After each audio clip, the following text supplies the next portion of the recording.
नमस्कार दोस्तों, श्री अनंता YouTube channel में आप सभी का स्वागत है। मैं हूं समीना। आज हम स्पाइनल कॉर्ड इन्फेक्शन और इन्फ्लेमेशन के बारे में आपको जानकारी देने जा रहे हैं।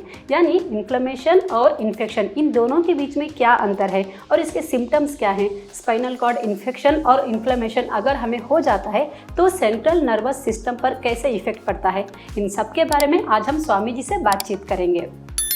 स्वामी जी, कार्यक्रम में आपका स्वागत है। नमस्कार बेटी। स्वामी जी, हमारे दर्शकों को पहले ये बताइए कि स्पाइनल कॉर्ड इन्फेक्शन और इन्फ्लेमेशन, इन दोनों के बीच में क्या डिफरेंस है। जरूर बेटी, जरूर। नमस्कार प्रेमियों। जिस तरह से मैंने पिछले एपिसोड्स में मैंने बताया था आपको, एक जो स्पाइनल ब्रेन हो या स्पाइनल कॉर्ड हो, इसमें एक टिश्यूज होते हैं जो लेयर्स कहा जाता है, जिसको ब्रेन को प्रोटेक्ट करता है इंजरी से।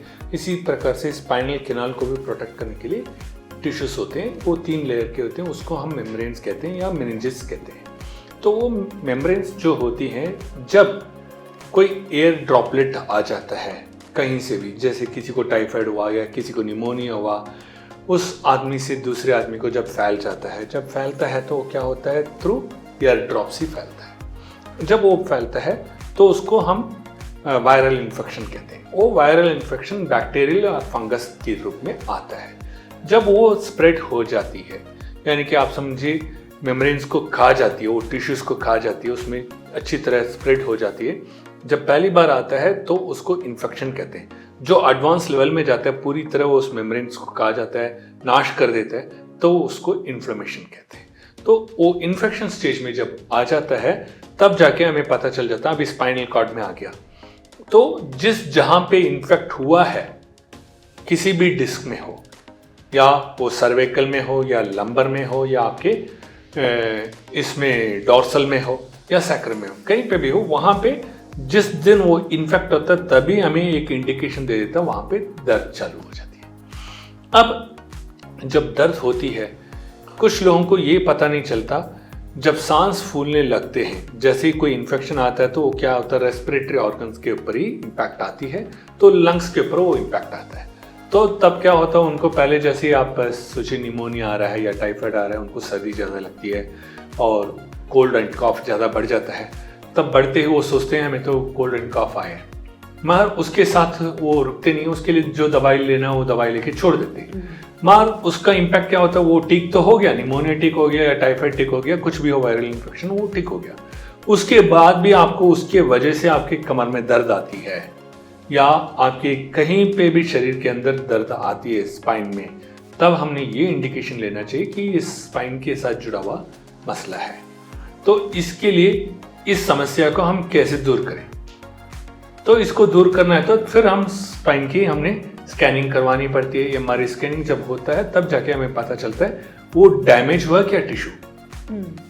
तो टिश्यूज डैमेज हो गया, वो तीनों लेयर डैमेज हो रहे हैं या एक लेयर भी डैमेज हुआ है, तो उसका प्रभाव कहाँ पे पड़ रहा है। तो डैमेज किस वजह से हुआ, निमोनिया की वजह से हुआ, टाइफाइड की वजह से हुआ, कौन सा वायरल इन्फेक्शन उसको अफेक्ट किया। तो जो आपने दवाई लिया उसका प्रभाव भी इसके ऊपर है क्या। अब टाइफाइड तो आपका रुक गया या निमोनिया रुक गया, दवाई लिया, इंजेक्शन लिया, वैक्सीनेशन किया, ठीक हो गया, उसके बाद भी स्पाइन में इम्पैक्ट आ रहा है, दर्द हो रहा है, तो वो दवाई जो आपने लिया था जिसकी वजह से आपकी ये बीमारी चालू हो गई, तो इसको ये जो इन्फेक्ट हुआ है इसके लिए भी तो कुछ ना कुछ करना पड़ेगा। तो टाइफाइड का इंजेक्शन या आपका निमोनिया का इंजेक्शन तो इसको ठीक नहीं करेगा, या पेन किलर इसको ठीक नहीं करेगा। तो ऐसे टिश्यू जब डैमेज होता है, इसके लिए हमने कौन सा सलाह लेना है वो डॉक्टर के पास जाके पूछना पड़ेगा। तो उसके लिए वो जो सुरक्षित वैक्सीनेशन देते हैं, जो भी एयर ड्रॉपलेट्स हुआ है जिसकी वजह से आपका बैक्टीरियल इन्फेक्शन आया है, इसको उसके समाधान के लिए आप स्पेशलिस्ट के पास, न्यूरो के पास भी जा सकते हैं या आर्थो के पास इसके लिए जाएंगे, मस्कुलोस्केलेटल डिसऑर्डर्स का, वो हमेशा आपको सही समझाएंगे किस तरह से इसको रोका जाए। तो इन्फ्लेमेशन एडवांस स्टेज होता है जब पूरे टिश्यूज डैमेज होने लग जाते हैं या पर्टिकुलर टिश्यू डैमेज होने लग जाते हैं। और इन्फेक्शन वो होता है जो आपको सिम्टम्स देता है, किस जहाँ पे इन्फेक्ट हुआ है, यानी कि किस ऑर्गन में इन्फेक्ट हुआ है, वहाँ पे दर्द चालू होने लग जाती है या बुखार आने लग जाता है या ठंड लगने महसूस करने लग जाते हैं एक पेशेंट। तो इसके हिसाब से हमने प्रोटोकॉल लेके हमें चलना है। तो इन्फ्लेमेशन के लिए भी क्या कोई स्टेजेस हैं? स्टेजेस जरूर आते हैं। जब इन्फेक्शन की बात आती है वो तो इनिशियल स्टेज है।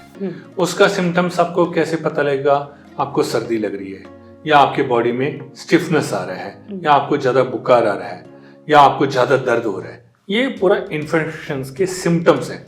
उसको आपने ऐसे ही छोड़ दिया, बिना ट्रीटमेंट किए छोड़ दिया, वो इन्फ्लेमेट हो जाता है।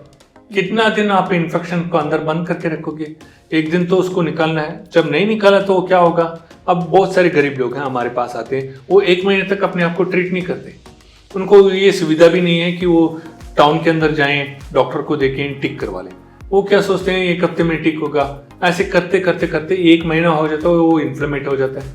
फिर वो इन्फ्लेमेट कैसे होता है? वो डिफ्यूज हो जाती है, फिर बल्ज हो जाती है स्पाइन में। बल्ज होने के बाद उसकी लेयर ही खत्म हो जाती है, फिर वो जाके ऑपरेशन में जाके गिर जाते हैं, और फिर ऑपरेशन जब होता है तो पूरा टिश्यूज को निकाल के वहां पे प्लेट लगा देते हैं, तो जिसकी वजह से उनको समस्याएं ज्यादा बढ़ी।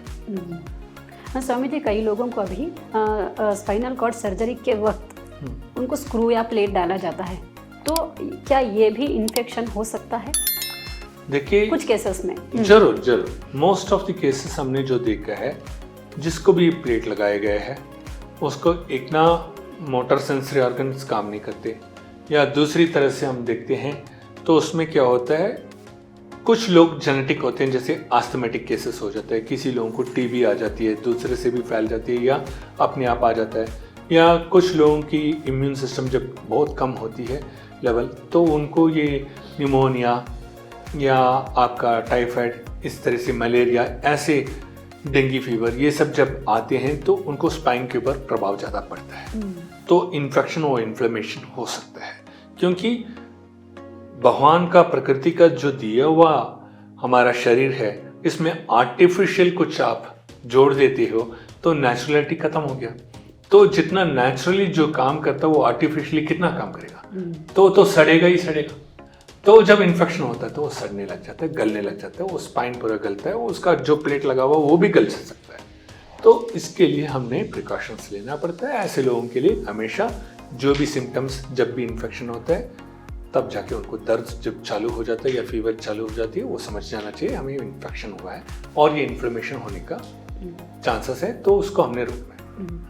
अगर कोई व्यक्ति स्पाइनल कॉर्ड सर्जरी करवा लिया है लेकिन उसको दर्द कम नहीं हुआ, तो क्या दोबारा वो सर्जरी करवा सकता है? तो सक्सेस रेट कितना है उसका? देखिए, पहली सर्जरी में ही सक्सेस जिसको नहीं मिलता वो दूसरी बार नहीं मिलेगा, और जिसको सक्सेस मिला है ये आवश्यकता नहीं है कि वो हमेशा ही सक्सेसफुल रहेगा, क्योंकि आर्टिफिशियल लिम्स जो होते हैं वो आर्टिफिशियल ही होते हैं। उसको आप जाके नेचुरल नहीं कर सकते। नेचुरल में जितना फ्लेक्सिबिलिटी वो आर्टिफिशियल में नहीं होता है, वहाँ पे स्टिफनेस ज़्यादा पैदा होता है। वो स्टिफनेस वो है करके उसको सही करवाने के लिए आप जाके फिजियोथेरेपिस्ट से मसाज भी करवा लीजिए, रेडिएशन थेरेपी भी ले लीजिए, या आप कुछ दवाइयाँ खा लीजिए, या रीसर्जरी कर लीजिए। इन सब से उसका प्रभाव कम नहीं होगा बल्कि ज़्यादा होगा, जिसकी वजह से लोअर लिम्स के ऊपर इम्पैक्ट आ सकती हैं और आपका मोटर सेंसरी ऑर्गन्स खत्म हो जाएगा और ट्रांसमिशंस खत्म हो जाएगा, और हमेशा के लिए व्हीलचेयर में रहना पड़ेगा या बिस्तर में या किसी के ऊपर आधारित रहना पड़ेगा। तो हमारी तरफ से यही हम सजेस्ट करेंगे कि आप पुनः आप रीसर्जरी ना करें। स्वामी जी, जिस किसी को भी स्पाइनल कॉर्ड इन्फेक्शन हो जाता है तो वो यूरिन कंट्रोल नहीं कर सकते, तो ऐसे क्यों? देखिए, ये कहावत है, कहीं पे भी हमें जब तक एक पिलर का सपोर्ट नहीं मिलता वो बिल्डिंग स्ट्रांग नहीं रहता। तो स्ट्रक्चर सपोर्ट रहना चाहिए, और हमारे शरीर का स्ट्रक्चर क्या है? स्पाइनल कॉर्ड है। जो स्पाइनल कॉर्ड क्या करता है? थोरैसिक रीजन को भी देखभाल करता है और आपकी डॉर्सल रीजन को भी देखभाल करता है। तो पीछे हो या आगे शरीर हो, किसी भी पार्ट का हो, वो सपोर्ट करता है। एक स्पाइनल कैनाल ही आपको सपोर्ट करता है।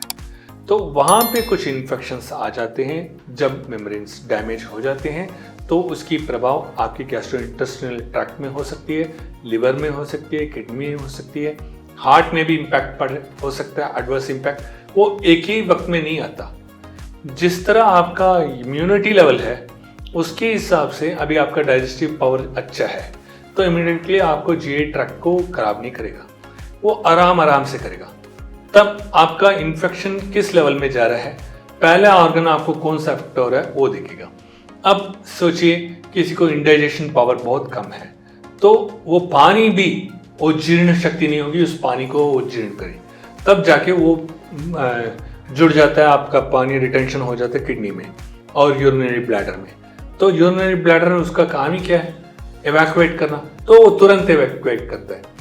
तो कुछ लोग सॉलिड चीज़ें खाते हैं, अब सॉलिड चीज़ें बाहर नहीं जाती हैं तो वो लिक्विड बन जाती है अपने आप। हमारी तापमान जो बना हुआ शरीर की तापमान वो अपने आप कन्वर्ट कर देता है, उसको लिक्विड में कन्वर्ट कर देगा, तो एवैक्यूएट हो जाता है, उनसे बर्दाश्त नहीं होता।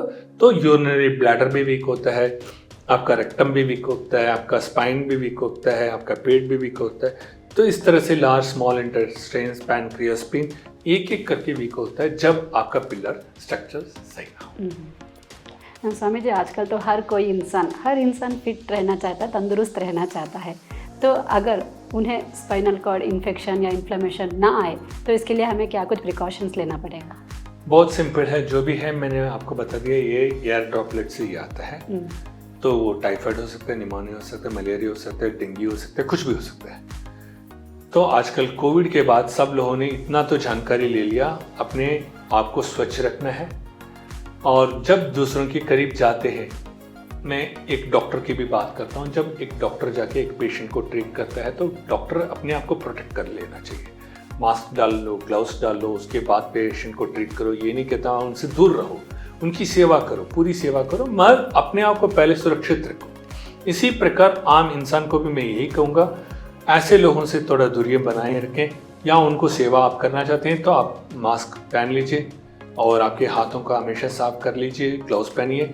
ग्लव्स उतारने के बाद भी, सब सेवा होने के बाद एक बार पूरा आप नहा लेंगे गर्म पानी से, आपको ऐसे चीज़ें नहीं आएगी, इन्फेक्शन नहीं आएगी, उससे आप दूर रह सकते। स्पाइनल कॉर्ड इन्फेक्शन या इन्फ्लेमेशन का मरीज अगर श्री परिपूर्णा सनातना आयुर्वेदा अस्पताल आता है तो क्या उससे यहाँ पर ट्रीटमेंट मिलेगा? जरूर। देखिए, जब तक आपका मेम्ब्रेन्स पूरी तरह डैमेज ना हो, सिर्फ वो इन्फेक्शन है फर्स्ट स्टेज है, इन्फ्लेमेशन सेकंड स्टेज है, ऐसे स्टेजेस में हम तो उनको ठीक करवा देते हैं। तो हमारे पास दो तरह के ट्रीटमेंट हैं। एक तो पंचकर्मा ट्रीटमेंट, जो क्लासिकल ट्रीटमेंट जो 14 दिन के लिए होता है, वो 14 दिन में उनको पूरा विरेचना, पामना विरेचना, ये प्रकार की जितनी भी 5 प्रकार की पद्धति हैं उससे करने से वो डिटॉक्सिफाई हो जाता है, उसके मेम्ब्रेन्स बच जाते हैं इन्फेक्शन से।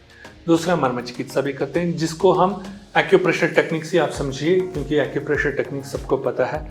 तो उससे नॉन इन्वेसिव टेक्निक्स में जब हम प्रेशर देते हैं किसी नर्वस सिस्टम के अंदर रिलेटेड ऑर्गन के लिए, तब उनको पसीना छूट जाता है, तो पसीना बाहर छूट जाता है तो वो टॉक्सिन डिटॉक्सिफाई हो जाता है, जिसकी वजह से उनके मेम्ब्रेन्स हम इन्फेक्शन से, इन्फ्लेमेशन से बचा सकते हैं। तो जरूर हम करते हैं, ऐसी कोई समस्या हो तो जरूर आए, हम करवाते हैं। जी, शुक्रिया स्वामी जी, धन्यवाद।